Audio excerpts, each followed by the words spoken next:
AsSalamu Alykum wa rahmatullahi wa barakatuhu. Welcome to episode 4 of Ramadan Series Season 2. Today we'll be continuing where we left off yesterday and starting our next surah in our journey of the last 29 surahs from Juz Amma, Juz 30.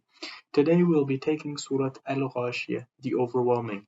It is the 88th surah of the Quran and is also a Makki surah, meaning it was revealed in Mecca. It starts off by talking about something that will happen and overwhelm everything that or overwhelm all that it touches. And as the ayats proceed to describe the state of people of Jahannam and Jannah, hellfire and heaven.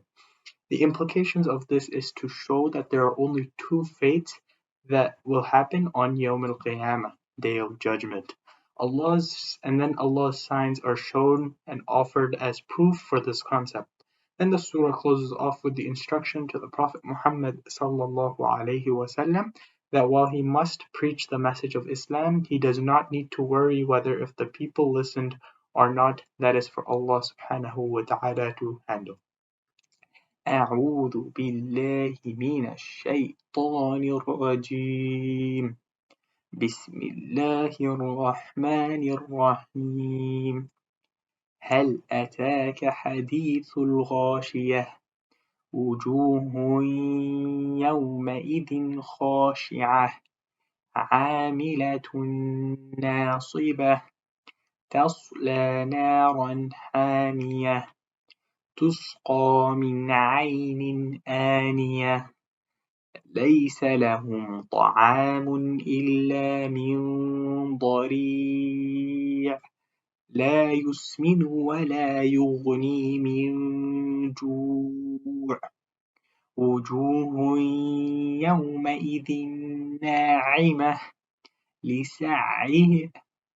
لسعيها راضية في جنة عالية لا تسمع فيها لاغية فيها عين جارية فيها سرر مرفوعة وأكواب موضوعة ونمارق مصفوفة وزرابي مبثوثة أفلا ينظرون إلى الإبل كيف خلقت وإلى السماء كيف رفعت وإلى الجبال كيف نصبت وإلى الأرض كيف سطحت فذكر إنما أنت مذكر لست عليهم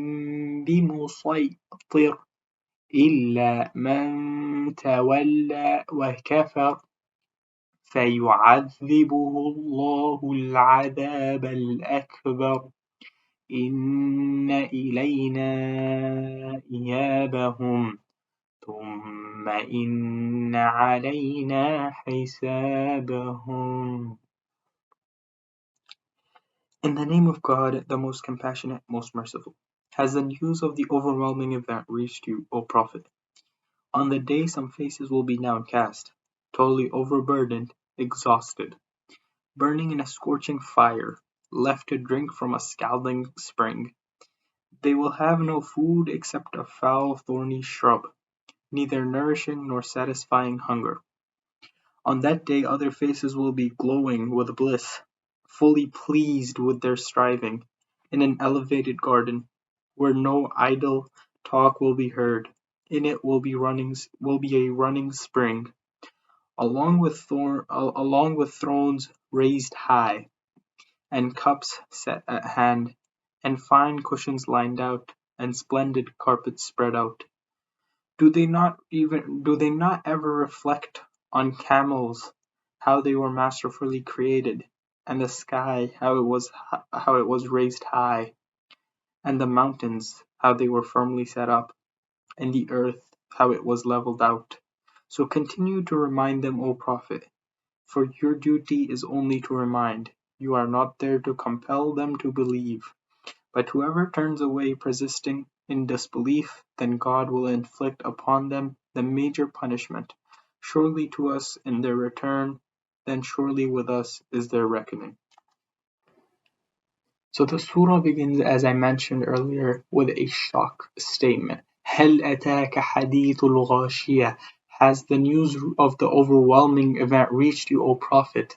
And then in the next two ayat there is a commentary on it that according to Hassan al-Basri, when Umar ibn al-Khattab radiallahu anh toured Syria as one of his duties as Khalifa, he met an old Christian monk who lived in abject poverty. He had a wasted and withered body on account of his fasting and constant prayer. At his sight, Umar ibn al-Khattab radiallahu anh began to weep, and he said, I feel sorry for this man's old condition. This poor man has worked so hard and kept himself in constant readiness to die for his goal of seeking Allah's pleasure. In the end, he couldn't accomplish it. And then he recited the next two ayat, وُجُوهٌ يَوْمَئِذٍ خَاشِعَةٌ عَامِلَةٌ نَاصِبَةٌ. On that day, some faces will be downcast, totally overburned, exhausted. And then when verse 6 was revealed, لَيْسَ لَهُمْ طَعَامٌ إِلَّا مِنْ ضَرِيعٍ. They will have no food except a foul, thorny shrub. The pagans of Mecca began to laugh when they heard it. They began to laugh and they boasted that their camels ate bitter thorn, a kind of desert scrub plant, and that they're healthy and fat. And then verse 7, لا يسمن ولا يغني من جوع.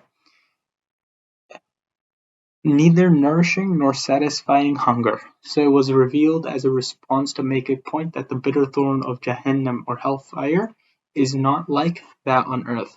And then as we read further down in the surah, or further through the surah, it begins to talk about the people of Jannah and the people of the paradise. The Prophet ﷺ once described paradise by saying, the rivers of paradise will flow from hills of musk. Paradise will have lofty thrones with houris, or pleasure mates, sitting on them. When the people of paradise want to sit on the thrones, they will come down from them. They will also enjoy delightful drinks from the cups placed in an orderly fashion.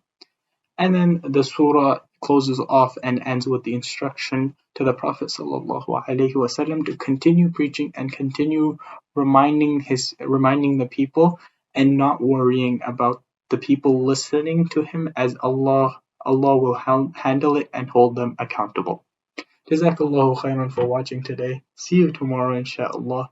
Wassalamu Alaykum wa rahmatullahi wa barakatuhu.